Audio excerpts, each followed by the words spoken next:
Okay, so yeah, I'll have some diagrams to go with mine, and I will basically be going through 9 points, similar sort of time structure as 9 quick points. Don't worry, you won't be here all night. But yeah, and so you'll definitely see some sort of, yeah, thank you very much for your help. Yeah. And if I speak like this, is that like a decent volume? Yeah, good. Okay. So yeah, the title of this talk, and you'll see a lot of similarities. I mean, Josh and Keith and I are part of the same cult or group, so you'll see a lot of similar sort of affiliations, but then some differences, because I think Josh's treatment of alienation is slightly different than how I'll be dealing with it tonight. So the title of my talk is Scalar Transits on the Mobility of Alienation. So yeah, I'll go through this, and then we'll kind of just go into discussion, I guess, afterwards. That sounds good. Yeah. All right. So point 1 is on the inexistence and the post-catastrophic. So the simple question at the heart of my talk tonight is how to think and act for a post-catastrophic world. So although no one I know would describe, who's working within this sort of field, would describe it in this kind of naive, simplistic way, I think it's a kind of mode that actually binds all of these thinkers together, and who want to seek to reclaim the future from the constraints of our given reality and the foreseeable non-future awaiting us. So if, as the poet Wallace Stevens has written, the future is description without place, the future is a concept with no given site upon which it can be enacted. It has to be constructively imagined. So in Stevens' poem, the future stands at a threshold between existence as an idea and inexistence as a kind of actualization. So by this definition, any concept of the future that could be practiced within pre-existing places would not qualify as the future at all, since it would be a mere repetition of the present along a sort of continuous vector of time. So it's a description without place. The future is a temporal, spatial condition summoning us to construct a site for its actualization. So it's in this vein that the future is a horizon affording the engineering of discontinuity with the way things are, operating as a boundary between what is or what ought to be. So to clarify just briefly, I think it's important to mention like what I mean by this term inexistence. So it's borrowing from Alain Badiou, and as Keith has pointed out to me years ago, that it's actually a term from Althusser, but I'm using it in the Badiousian sense. So the inexistent is not something that is coming from nothing. It simply indicates a degree of minimal existence approaching zero. So for example, women's suffrage, where women have of course existed as persons since the beginning of the human, but their legal status as citizen participant in the polis carried minimal near degree zero existence. So women in my hometown of Montreal existed pre-1918, of course, but inexisted with regard to the civic right to vote, federally speaking. So the inexistent is something that remains in limbo between ontological being, insofar that it really exists, and logical non-being, because it has no participation in the reasoning or logos of the system. So it's in this regard that we can cast away the idea of futural inexistence as being tied to the myth of degree zero novelty, where new logical order comes from nowhere, nor is it something that we can simply wait for. The future, as the bringing into logical or actualized existence of the inexistent, isn't a patient waiting game. On the contrary, the future is an affirmative labor of thinking concepts and constructing sites for the very practicing. So how about if I do this? Does that work? Great, okay.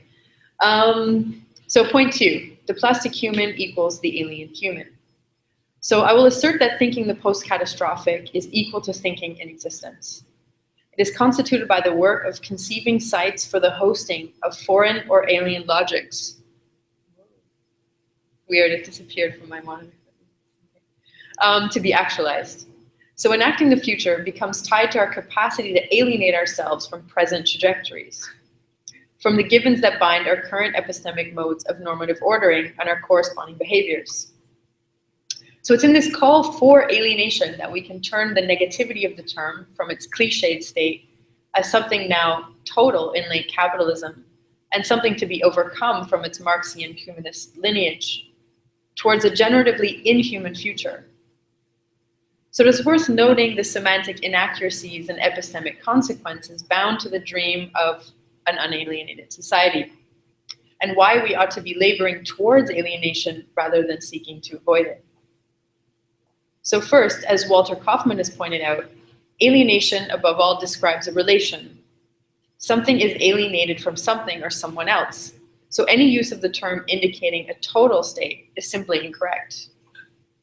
The term must always include at least 2 points of reference, A and B, and requires contextualization, always moving in 2 directions.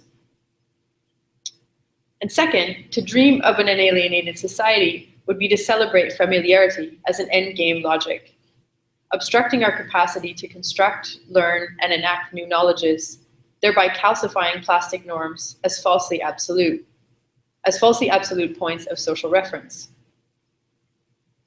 So the current state of much critical theory and contemporary art as veritable bedfellows fundamentally require this movement of alienation if these fields are to cognitively and practically dislodge themselves from the familiar position of endlessly diagnosing our given condition, of continually unveiling what actually exists or what is, without any speculative move towards what could or what ought to be. So this is what Josh was getting into with sort of mapping art as a kind of interface paradigm, if I understood correctly.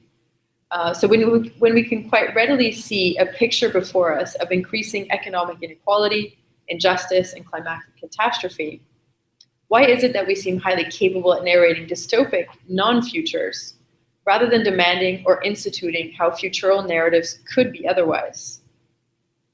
It is in the fantasizing of our own demise that the grips our given condition has upon us become apparent, rendering us imaginatively and functionally immobile, an immobility signifying a collective disavowal of our own human plasticity. When the human is grasped as a socio-techno-animal, able to continually self-redefine its contours and capacities, often mediated through technological or tool augmentation, including the very cognitive abilities to construct tools in the first place, to disavow this plasticity is a blow against the possibilities of the human as such. So the philosopher Reza Negarestani uses the term inhuman, mentioned a little bit earlier, in a positive register to signify this need for constant redefinition of humanness in light of changing contexts and our life world circumstances.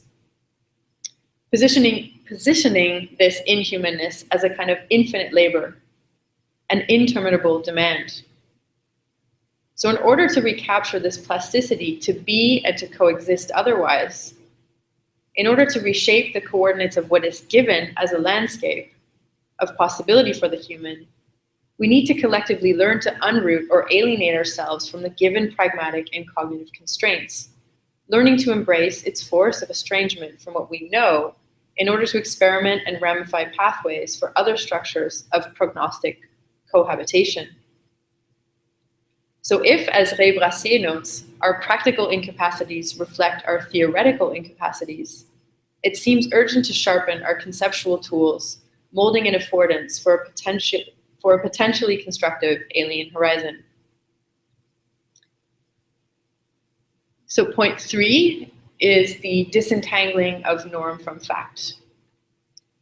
So if we sort of begin this collective global task towards substantial reengineering for the many, it is essential that the plasticity of our given condition be cognitively grasped, ethically mobilized, and materially leveraged as mutable. A reordering that steadfastly negates our familiar condition as a natural fact and asserts its potential variability. And although we cannot know for certain what this inexistent future will be, to rest content on this certainty of not knowing is, as Amanda Beach has pointed out, a super dangerous paradox, amounting to a guarantee that we cannot guarantee the future as an ethical and cognitive abnegation of thinking otherwise. In this theoretical petrification process, we're confronted with a violent conflation of norms with facts. Infamous statements that have served foundational to their time, even if authors have since updated them, like Thatcher's famous "there is no alternative," or Fukuyama's declaration of the end of history, post-89, ferociously naturalize socio-political and economic orders as if they are facts, as if they are subject to the same immutability like the force of gravity on Earth. So more recently, post-global financial crisis, this same sort of violent fusion between plastic norms as facts has perpetuated as debt naturalization. And historically, there are countless instances of this sort of violence enacted in the name of nature. Just think of the racist, sexual, and ethnic and gender discriminations wrought on large populations of humanity who have been deemed unnatural, where the conflation between socially constituted norms as real facts is not a trivial academic discussion, but carries dramatic and sometimes brutal consequences. Clearly, a speculative movement of disentangling norm from fact, value from necessity, is an urgent requirement if we are to begin the labor of thinking post-catastrophic futurity. So it's in this way that to desire a post-catastrophic world, necessitating substantial reconfiguration, is to stand up to demands to remedy injustices and systemic malfunctions of our given condition, as a call for a structurally abstract reconstitution. Such a project for the constructability of new worlds is ultimately epistemic, technological, representational, as well as ethical, and cannot be spurned on merely through modes of moralization or symbolic personifications, like the simple demonizing of bankers or getting caught in loops of conspiracy theories, as if the entire world's power structure were controlled by a single puppeteer. In this movement of affirming futural inexistence, we are presented with a freedom to construct new systems of cohabitation, rather than simply a freedom from a given order. This freedom, too, is radically more demanding, since it calls upon us to speculatively engineer material and behavioral instantiations of what we do desire, what we do want, rather than simply articulating what we don't want. Oh, whoops, this one. So point 4 is positive freedom. So the capacity to affirm and speculate on what we do want as an agency of positive freedom in describing this inexistent seems absent from our horizons. Although we've seen numerous and passionate expressions of rightful anger, protests against injustice across the global North and South, as well as countless grassroots initiatives working tirelessly for communities. At best, these political manifestations manage to improve situations for a small group of people. Some inject a blip of disruption in the everyday. Some gain media attention, spreading a message to our consciousness, while many tend to fizzle out when effective energies are lost, or much worse, as we know all too well. All the while, the hegemonic core remains anchored in place, resettling from turbulences as if recovering from a minor storm. So to be clear, these initiatives are not to be undermined in the least, and the demands and the ambitions they put forth, if there are any demands, versus this, it's more about the honesty of the assessment, the honesty of the assessment versus the non-demands or the ambitions they put forth versus the scale of the system dynamics they want to negate. So the asymmetry between local action and global actuality is evident. Because of this asymmetry, the necessity for developing cognitive capacities able to move between such scales, from our local phenomenologically bound condition to global or planetary abstract structures becomes apparent. So point 5 is on the asymmetry and false choices. This sort of asymmetry between our actions and the proportions of the extra-local problems we face as a species, so like climate change and macroeconomics, presents us with a cognitive dilemma that's been nicely summarized by Josh earlier. It leaves us paralyzed in terms of turning our collective dissatisfactions of what we don't want into desires of what we do want, and how to orient those desires as points for structural leverage. So on the one hand, we know all too well the savage residues of the grand-scale modern project, where white male European values spread capitalism across the globe, while imposing colonialism under the guise of a unifying universalism. An utterly and violently false universalism, since it was actually the imposition of an inflated particularity. Now, on the other hand, we have the postmoderns highlighting of the plight of particular identities, histories, and sites, with a large focus on activating the margins as a countermove against the totalization of modernity, but at the expense of global or structural engagement. So although postmodernism in its best moments gives space and voice to constituent parts ignored by modernity's domineering swagger and strict indoctrination of specific exclusive norms, in its worst moments, postmodernism leaves us only with trivial relativisms, moral liberalisms, and a popular discursive sphere where opinions are confused with free speech, since, in its program, there is no truth to which statements can be measured.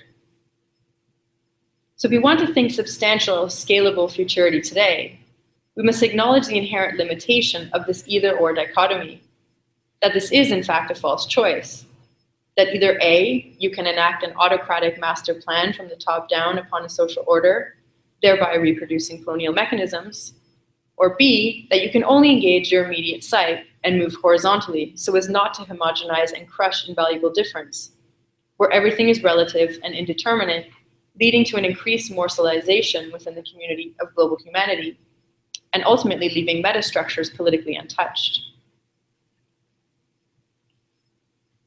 So point 6 is on integrative objects and epistopolitics.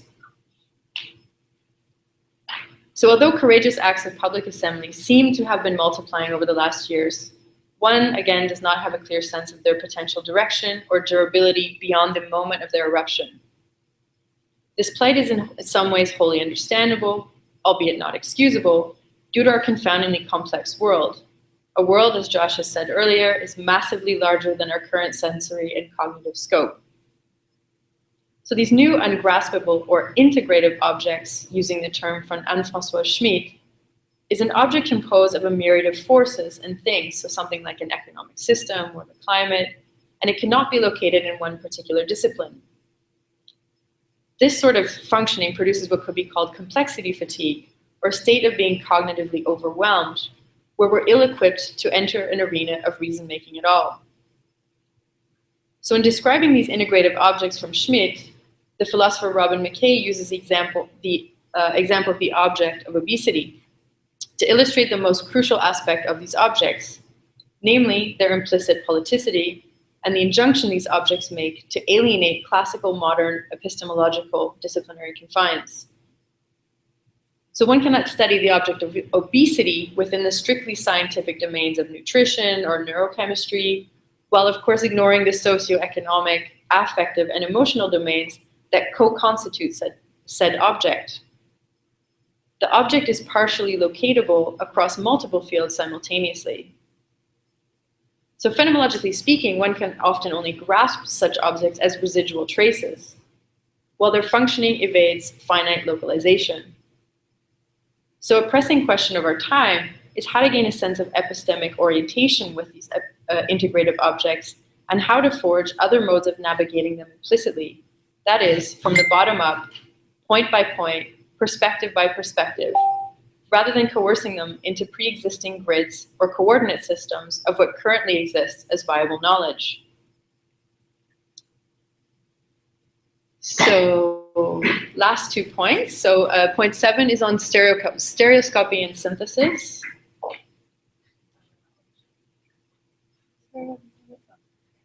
The cues from synthetic philosophy outlined in the work of Fernando Zalamea provide some methodological insights that seem important to start the work in overcoming both the double binds described earlier, as well as our multi-scalar necessities. Zalamea, as a kind of mathematician and philosopher, demands of us thinkers to seize upon mathematics for the conceptual consequences they break open, or what they could ramify, pushing for a transitory ontology where intermediary innovations can be generated and new perspectives forged without becoming trivial relativisms. So the synthetic approach affords us the capacity to think stereoscopically, to borrow the term from Wilfrid Sellars, who initially used it to describe the task of philosophy in connecting the gaps between the scientific image, or how the aperspectival sciences empirically describe the world, and the manifest image, or the way humans imagine themselves in the world, and the agency built into that first-person perspective. And look at how these two forms of world-making move in and out of each other. So synthetic philosophy is a kind of theoretical engine focusing on transits, acting as a mediation between polarities such as the one and the many, the global and the local, the ideal and the real. And this last pairing I find particularly compelling for artistic practice. So through the lens of mathematics, we have on the one hand a strict realism claiming that the objects studied by mathematics, so spaces, forms, and structures, exist deep down in reality, whether we perceive them or not. While on the other hand, idealism suggests that these objects are just cognitive constructions. Pointing out the strengths and limitations of this dilemma, Zalamea states, quote, "An idealist stance secures for itself a greater plasticity, with greater possibilities of access to the mathematical imagination, but encounters serious difficulties at the junction of the imaginary and the real. A realist stance helps to understand mathematical thought's material success, but it places rigid restrictions on its creative liberty," end quote. The methodology of synthesis, to put it in a very simple way, refuses this dilemma between idealism and realism, but works upon the intermediaries between the two approaches as a weaving between pure possibility, or plastic idealism, and necessity, or invariant realism.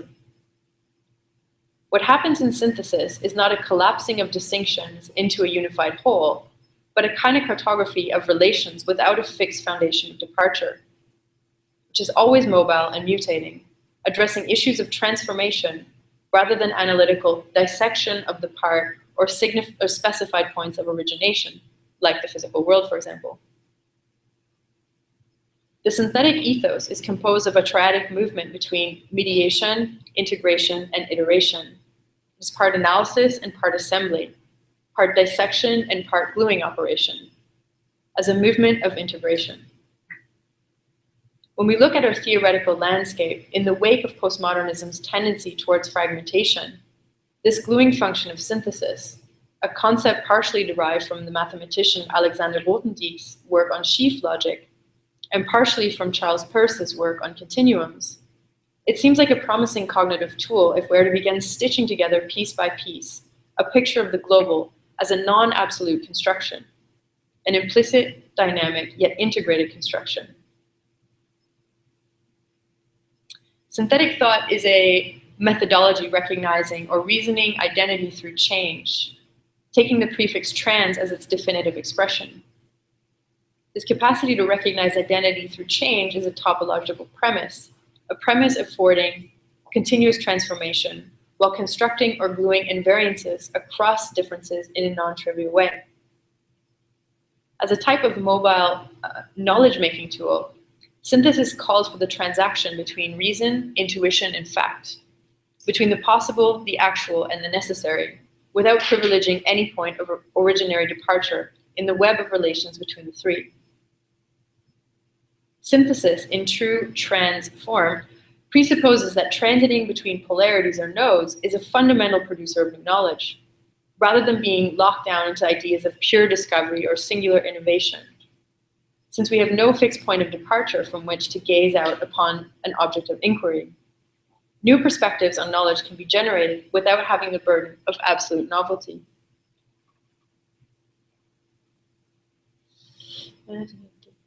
Like the rare kind outlined by Thomas Kuhn's paradigm shifts. So to quote Zalamea, from an epistemological point of view, the distinct perspectives are nothing other than breaks in continuity. In those breaks, new forms of knowledge are generated, and in an epistemology open to transit, these forms of knowledge, when they're coherent, can be subsequently reintegrated in an adequate fashion, end quote. So this is point 8 and 9, last one. This is called navigating the inexistent. So it's because of the integrative methodology of synthetic thinking where we can find cognitive tools and functional concepts for navigating post-catastrophic inexistence, for navigating what could be or what ought to be in the face of what is, rather than iterating conventions of critique, a mode that has seemed to generate its own unhelpful dogmatisms of late. What is, or the given, denotes a zone of epistemic and ideological normativity that traces a contour or a constraint on a particular social world to the disavowal of alien possibilities, and its coordinates can be mapped. Whereas navigating the could-be requires the construction of such a new contour. New sites requiring the conceptual, spatial, and infrastructural engineering of the inexistent. Navigating what could be is both the ever-fallible definition of purposes of coexistence, along with the articulation of new spatial conditions for logics unbound to the actual imperatives of our current landscape. What could be is not something to be unveiled, but a project of vast collaborative construction, engineering an alien future emancipated from certain impasses that in particular define our time, so the non-future captured by debt, rampant inequality, and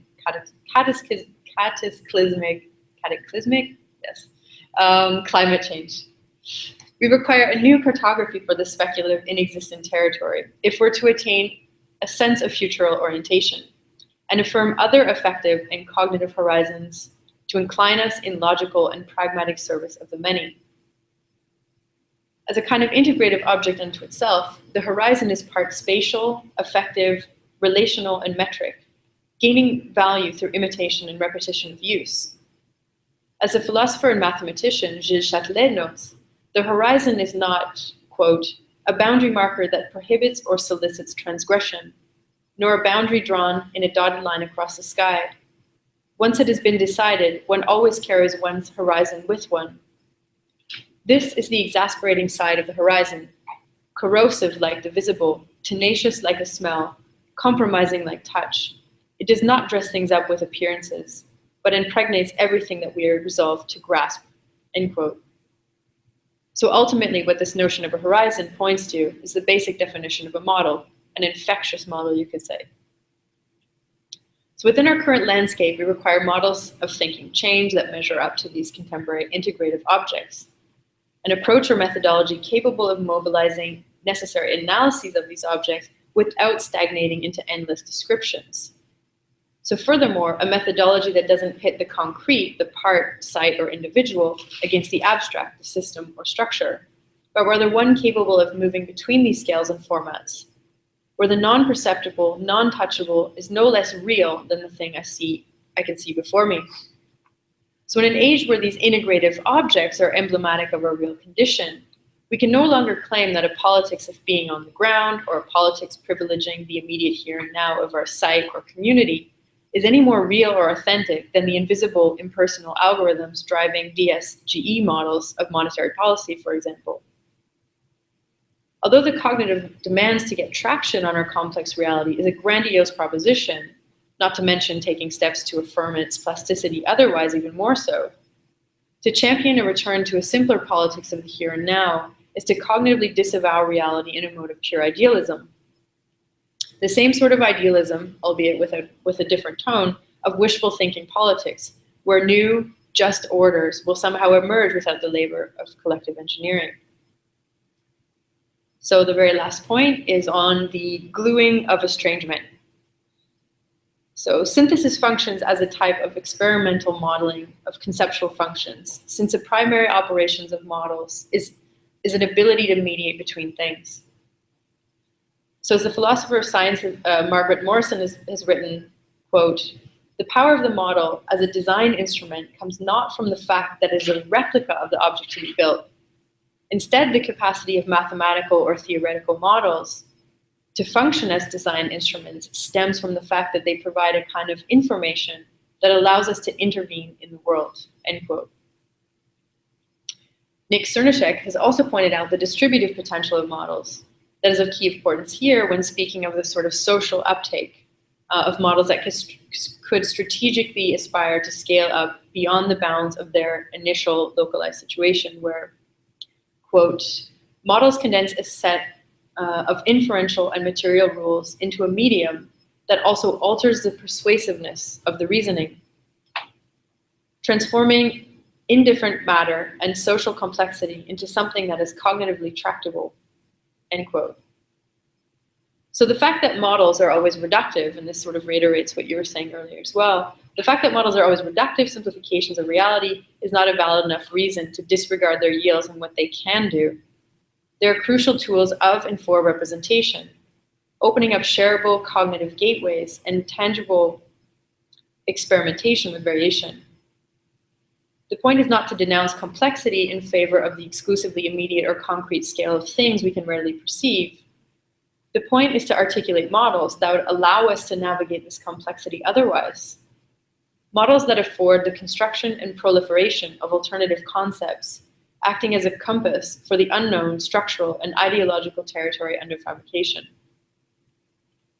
So just to clear up any sort of misconceptions, before jumping to conclusions that this endeavor is a sort of repetition of a blueprint futurism, or that we might finally arrive at the future, that we'd be able to undo the dynamic mobility inherent to synthesis, which is a never-ending labor, and the fallibility inherent to all knowledge is not a glitch or a failure, but is a motor of potentiality for updating the glue between concepts and behavior, for updating the stereoscopy between the concrete and the abstract.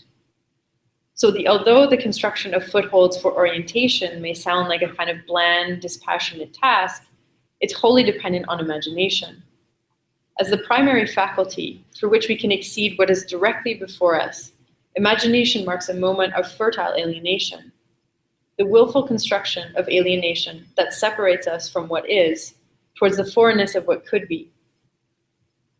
So in the face of daunting complexity, the future is tasked with the development of descriptions of and for constructive alienation that can separate us from the situation of what is, orienting us towards a foreign place of actualization. If the future can only be constituted by a synthetic interplay between ideas and reality, the local and the global, the one and the many, it's our pressing labor to exit critical stagnation, generative only of a tragic present future, and work stereoscopically to articulate and construct our desired estrangement as an actual world. Done.